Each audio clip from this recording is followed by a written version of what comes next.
পুরুষ মানুষ যদি কোনো কারণ নিয়ে জেদ ধরে তাহলে কিন্তু সেই জেদটা তাকে বাদশায় পরিণত করে, আর মহিলা মানুষ যদি জেদ ধরে সংসার ত্যাগ করে তাহলে কিন্তু শেষ অবধি তাকে বুঝে নেন। আমার মুখে বলতে লজ্জা লাগছে। যাই হোক, এমনই অনেক মহিলারা আছে অকারণে একটু স্বামীর সাথে ঝগড়াঝাটি হওয়ার সাথে সাথে সন্তান রেখে চলে যায় অন্য পুরুষের হাত ধরে। দেখুন না, মিথিলা আপুর আজ কিন্তু তাওসান ভাই প্রমাণ করে দিল যে সত্যি আর স্ট্যাটাস মেনটেন করতে পারে এমন কাউকে খুঁজে পেয়েছে। যাই হোক, এটাই মনে হয় চেয়েছিল বিধাতা। আমরা কিন্তু জানি না সামনের দিনগুলোতে কি হবে। তারপরে অনেক বেশি আশাবাদী যে তারা দুজন খুব সুন্দর করে সংসার করতে পারবে। তাদের জন্য অনেক অনেক শুভকামনা এবং দোয়া রইল।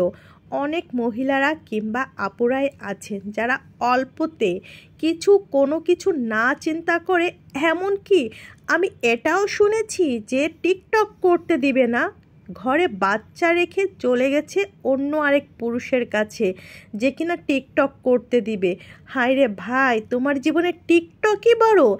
একটা বাচ্চা রেখে তুমি চলে গেছো টিকটক করতে, তাহলে ওই বাচ্চাটার কি হবে তুমি একবারও চিন্তা করতে পারলা না? যেসব আপুদের হয় না তাদের কাছে যে শোনো যে টিকটক বড় নাকি বাচ্চা বড়, যাদের বাচ্চা হয় না তারা জানে বাচ্চার আকুতিটা কত।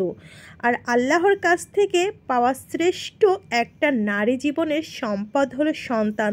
সেই সন্তান রেখে যখন টিকটক করতে যায় কি আর বলার আছে। আমাদেরকে সবাইকে বোঝার তৌফিক দান করুন, হিদায়ত করুন, আমিন। কথা বলতে বলতে আমি কিন্তু এখানে পাবদা মাছ বাকি রান্নাগুলো কমপ্লিট করে ফেলছি। তো আপনাদের কাছে তাওসান রোজার জুটিটা কেমন লাগলো অবশ্যই।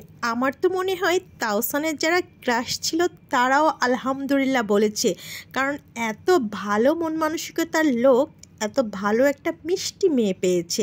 তাদের জন্য সবাই কিন্তু দোয়া করে দিবেন।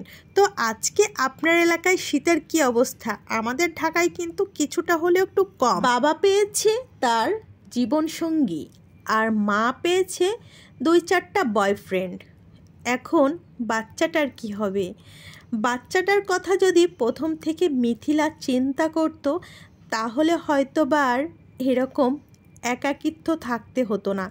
যতই মার কাছে আসুক খানিকক্ষণ, বাবার কাছে আসুক, বাবা মার মাঝে থাকা একটা বাচ্চার জন্য বেড়ে ওঠায় কতটা সহায়ক শুধুমাত্র সেই সব বাচ্চারা জানে যাদের কিনা মা বাবা একসাথে থাকে না।